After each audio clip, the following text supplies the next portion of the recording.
Yeah, you can't really compete with the roar of a Corvette. And the 969 heads into action as our Group 6 and Group 12, Race 1, head down for their pre-grid and get onto the track for some action. Ben will come back over here, I'm sure, to join me, I hope. And we'll get underway as the Honda Civic leads the crew out. Scott Borchetta, as always, lead them away. What a busy schedule this man has. He knows no bounds. But I'll tell you what, any racing driver in the world will tell you there is no substitute for track time. As always, an eclectic group from the late 60s to a Panos from 2000. A Chevrolet Corvette from 1963. And Borchetta's 69 Chevrolet Corvette you're seeing weaving in the classic colors there, the purple and white. He was telling me about that paint scheme, which originally came from Germany. I'll ask Ben when he gets here. But that car actually raced back in the late 60s in Germany, I believe. And there's another cracker. Look at that. There's 26 of Rick Ortman in a 1988 Chevrolet Corvette, the red. Looking down the back straight, that left kink, as they call it, turn 3, where the Trans Am cars start off from. It's also a good view of turn 1 and how that curves. And it's a much wider curve than it looks.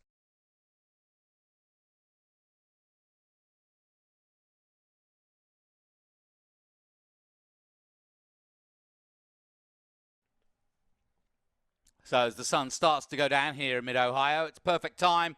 Temperature just drifting down a little bit from the peak of the day.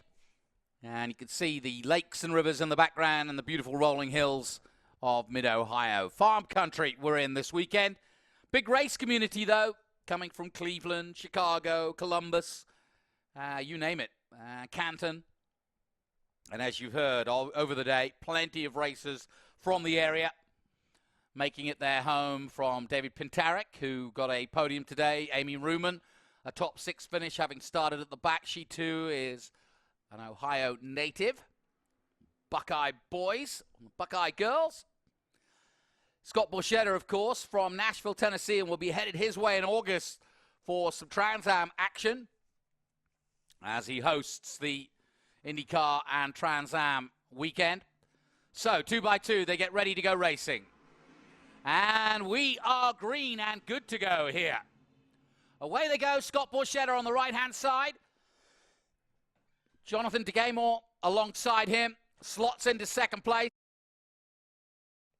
That's the 98 of Craig Hillis in what, fourth position, just behind Michael Orija, and who now looks as though he's vying for second place, and he is, goes into second, into the keyhole. Nicely done.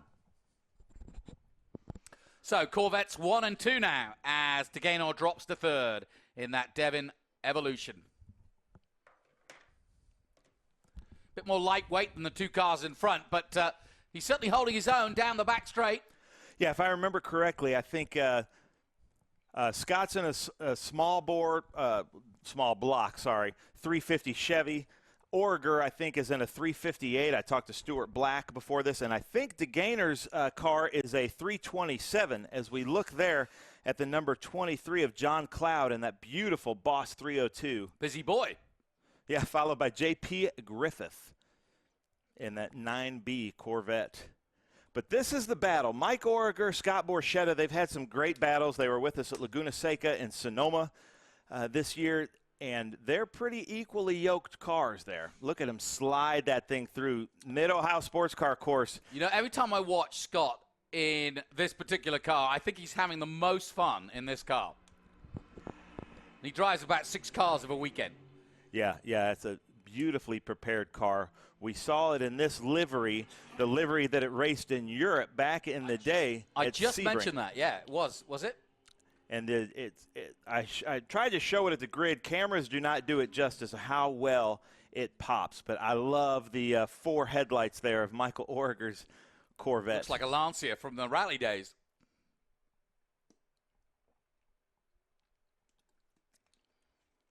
That is tough to drive fast. That keyhole with such power like that.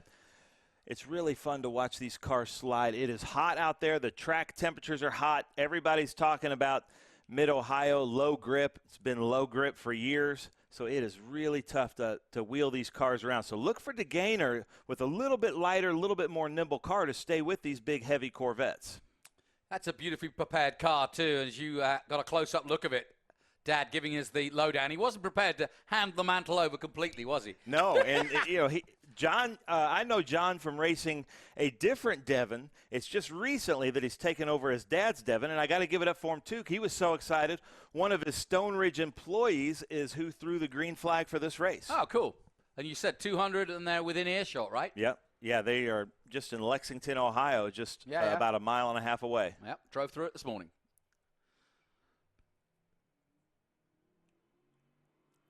Went to the Nickel and Bean in Lexington this morning. Shout out to them for a good breakfast sandwich and coffee. Nice. That is the number 98 of Craig Hillis. He was with us last weekend at Indy. Porsche 968. We don't see too many Porsche 968s running with us. No, you don't. Look at the hood come up under speed. See that? Yeah, I saw that. It was great having Kerry Hitt to describe what was going on with Tommy Dreese in the Trans Am race, because his hood was doing the Hamilton porpoise. Oh, yeah. Yeah, you're right. You don't see too many of those, do you? No. At least in race trim. You see plenty on the road. And there's Don Henry in his little red Corvette. Beautiful car. A prince among men. Yes. Listen to the sounds of these big American V8s. That's half the reason a lot of people tune in from around the world, is just to hear muscle cars. Wherever I go around the world, whether it's Japan, Australia, New Zealand, and of course Europe, they just love American muscle cars. Yeah, they do sound good. And from miles away, they sound good. You can see them just really fighting for grip and leaning into the corners.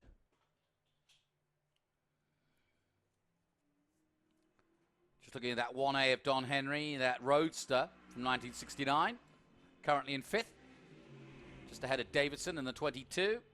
In the Panos, we haven't seen that yet. That's a quite modern Panos GTS. There he is. As if by magic. Yeah. Alan Davison from FPEC, which is Food Processing Equipment Company. If you've ever eaten a chicken nugget, it probably came from his machinery. Yep. Beautiful Panos. And not as, it looks like a thinner version of the Panos we're used to seeing racing, right? Yeah. Like and he's been campaigning this with us for quite a while, but he also drives an IROC car, and he is who sponsors Dylan Archer in the TA2 I was about to say, that is emblazoned on the side of his car, and if it wasn't for bad luck, he wouldn't have any at the moment. 2 engine changes in 2 race weekends, but he's back out there for tomorrow, I'm glad to say. But I have to say, this is my favorite car of this group. I love it. Silver and a touch of red, and it just oozes speed, doesn't it? Yeah, I love those, the Stingray era Corvettes. That's J.P. Griffith fighting John Cloud there. Yeah, they've got a good battle going on between these two, and it's, 4 laps in, they're still going. I like the dainty BP on the side. Very, very nice. Cloud's right there, isn't he? Yeah. He's getting cloud cover, you could say. Yeah. Yeah, and he's had a lot of laps today as well. Yes, yeah. Talking of weather, we are expecting potentially some storms tomorrow, but the way we've worked it out, we're expecting them in the morning and in the late afternoon, so we may get lucky. I was surprised to see hay bales all rolled up in the distance there, but I've been dutifully told that this is the first of 3 cuts in this part of the world. Oh, wow. I learn something every day. Yeah. Look at that car slide through Optima Batteries carousel, just trying to find grip. This is John Cloud's home track. He's been racing here for many years from near Medina, Ohio. And then this is Rick Ortman. He was our Group 12 champion from a few years ago. You can see, looks like he's had to put some duct tape on the hood of that Corvette to keep it from flying around. Not the prettiest of eras for the Corvette in the 80s, was it? But compared to what the modern day one is and what the older ones. Or the J.P. Griffith. But I still love it. You know, there's just something about Corvettes. I love the Corvettes as he comes around. Big machine vodka spike cooler keyhole turn. He had a great race with us last weekend, of all things, with a Miata. All right. And they had a fantastic race at Indy. Well, Scott Borchetta, you're not watching him right now. That's because he's way out front, pulling away out front. He's got, what, a 3.5-second lead over Origa. And DeGainer still third, though. But he's dropped off now. This is our Group 6 and Group 12A feature race 1. They get at least 2 races a weekend and plenty of practice. But so, Ben, that's the real attraction for these guys, isn't it? Track time, really. Yeah, I think it's the track time, the iconic, historic tracks that we visit throughout the year, and then just the camaraderie in the paddock. There's George 63, Wright. Yeah, George Wright in the 63 Corvette. And again, another pretty car. I actually prefer the 63s with that split window, the split rear window. Yep. The only year they made those, and I just love the look of it. Yeah, very distinctive. Coming down through Thunder Valley.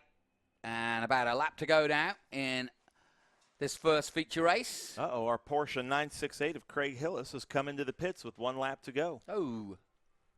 Well, let's hope that's because out of caution rather than anything else, because we want to see him again. Oop, oh. Little lock-up coming into the carousel. No harm, no foul. And I also like the exhaust, don't you? Yeah, that side exhaust. Yeah, that's kind of cool. They should have stuck with that. They should have had, you know, the 4-way they have now. White flag is out. They should have had 2 at the back and then 2 sides. That's what modern Corvette should have. Just saying. Final lap then. Scott Borchetta. All right. There's our leader. He's almost lapping the field. Look at this. As Scott Borchetta goes around, big machine vodka spike coolers keyhole turn. He likes that turn. That's his favorite turn. That car just always looks really well balanced. Yeah. And it's Scott who pushes it out of shape, if anybody. Scott doing a great job, he and his company and his brother, making some sanitizing lotion out of the vodka distillery during COVID. So shout out to him, giving everybody in the paddock free hand lotion. Hand sanitizer. Hand sanitizer, yep. Didn't taste too good when he drank it, though. Yeah. Kept thinking it was vodka. Look, he's still, even though with this big lead, he's still hitting all of his marks, using all of the track, because he's also using this time as track time to set himself up for tomorrow's TA2 race. Yep. Yeah, ever the perfectionist as he was and is in the music industry. Made his fortune there and then turned to his passion of racing. Great story. If you ever want to be inspired, look up Scott Borchetta. Yeah, grew up racing BMX bikes, so he's always been a racer. Yep. And he's also a big Unser fan, and we've got little Al in the paddock, but of course Johnny Lightning was his inspiration. Yeah. Thumbs up to the corner workers from our Group 6 champion, Scott Borchetta. As he comes past his own sign, Spike Coolers, and a wave also from the 969. Mike Origer waving to the starters.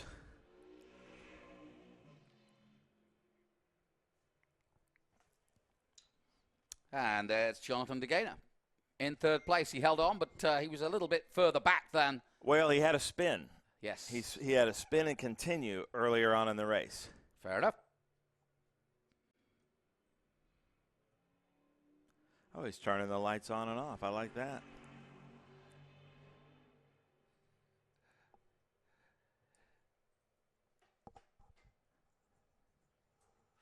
So that concludes our Group 6 and Group 12A coverage. Well done to Scott Borchetta. He can put the stereo on now and whistle his way home. And he'll be in action again. He's qualified really well here in TA2, I may add. having a big weekend here. This is the best I've seen him qualify, to be honest, all season. So really looking forward to see what Scott Borchetta can do with the big boys of TA2 tomorrow. Thanks to Ben Sissel again. He'll be back for IGT, and hopefully he can drag Ken Fengler with him. Got a little bit of a break until then, and we'll be back with all the action from IGT very soon indeed. But the Speed Tour continues here at Mid-Ohio. And it's starting to cool down a little bit here. Confirmation of the results then. Scott Borchetta with the win. Michael Origer in the 969 Corvette takes second. Jonathan DeGano takes third. Don Henry takes fourth place. Alan Davison fifth. JP Griffith in sixth place. John Cloud seventh. Rick Ortman in eighth position. George Wright in ninth. And Craig Hillis rounds out the top 10. All right, we'll take a short break here from Mid-Ohio. Join us for more from the Speed Tour at the Vintage Grand Prix of Mid-Ohio after this.